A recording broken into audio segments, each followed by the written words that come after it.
Christmas rồi xem bữa nó sum đi là bữa sáng thì là sum đi là phát đi bỏ chân đi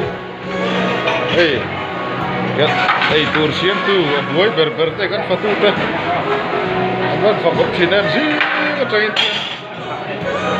đi xuống qua lệ ha reng reng soi là bên kia burem mình ăn thога kan lo mong em ô bữa nào hey tu là hey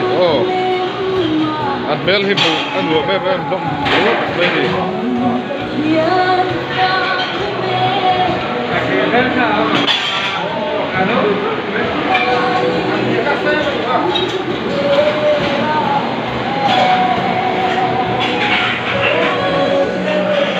kan leader teh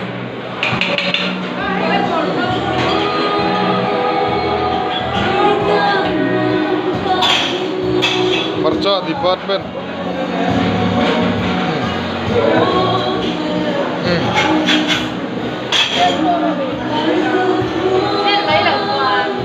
Vợ khổ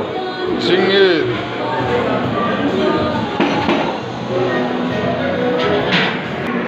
Christmas hiến sang lệ ruồi tết là vắng tí ăn lão về ra ai tu rom chơi đi chiang sa anh mới mà sẽ làm một món mù hiến đuổi phim xíu là thế address boy Christmas ala Christmas vậy cái với số anh cái pha tiêu tiền khác thì không mà tụi họ bel hi ala lim sa thầy mấy gì cái trái nắn bùi á mà sẽ cầu sân bị bùi tan hiến ăn tha hi anh đi chăn hiền mà ai tu bùi là vấn đề chẳng có hay cái thì ra thì là chuồng á anh lồng mông em bố bị bùi sáng ta kia nó đầy tổn nữa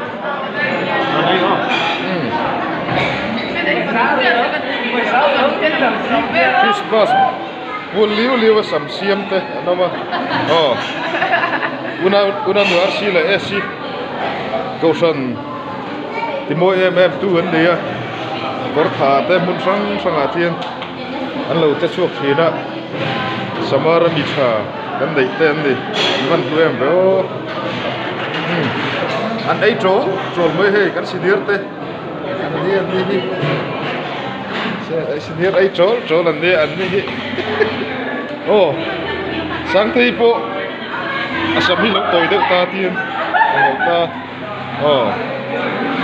Christmas nên đuổi tôi lại tìm tôi anh đi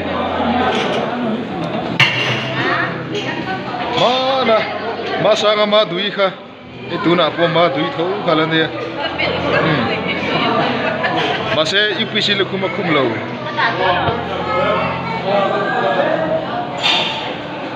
so the ashay hey ma dui shay ne hello Lujual hey bye ya pada ben hanni lo ne ngale da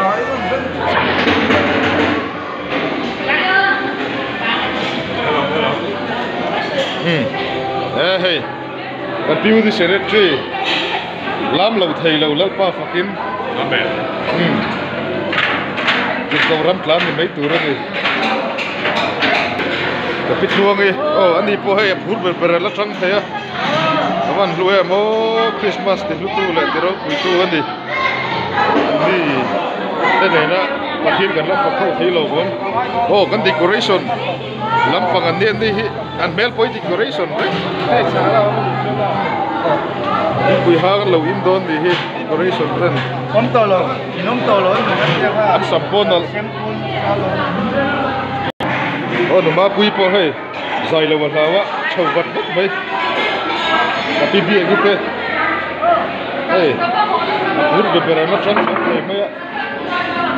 alo mọi người mấy Christmas mọi ngày thiếu sồn bạc rất là cảm động ạ cẩn thận à làm bắt đuôi thịt thế anh đi anh sao rồi mi thế mà sẽ anh xuống bên em mà anh xuống mi thở lâu đi Tiên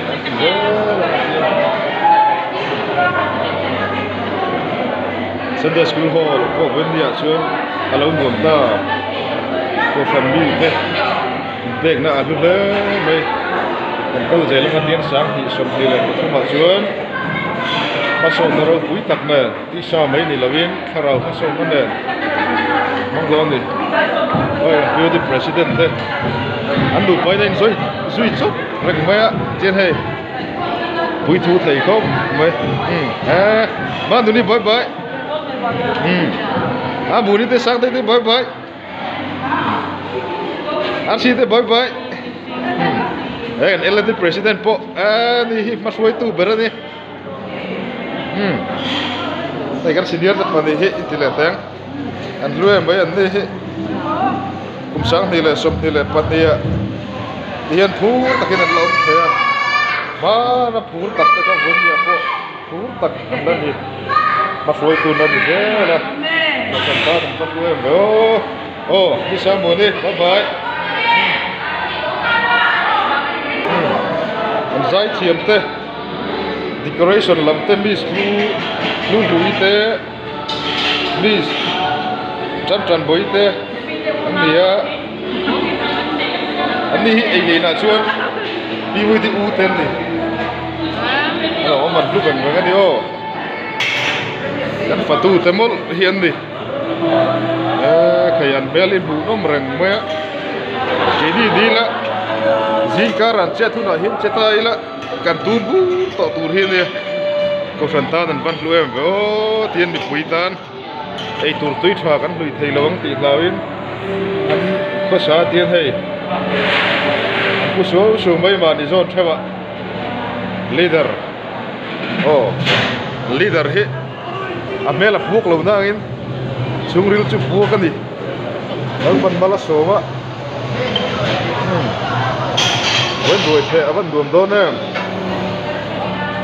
Lim takin rồi anh sẽ tu ra bây sáng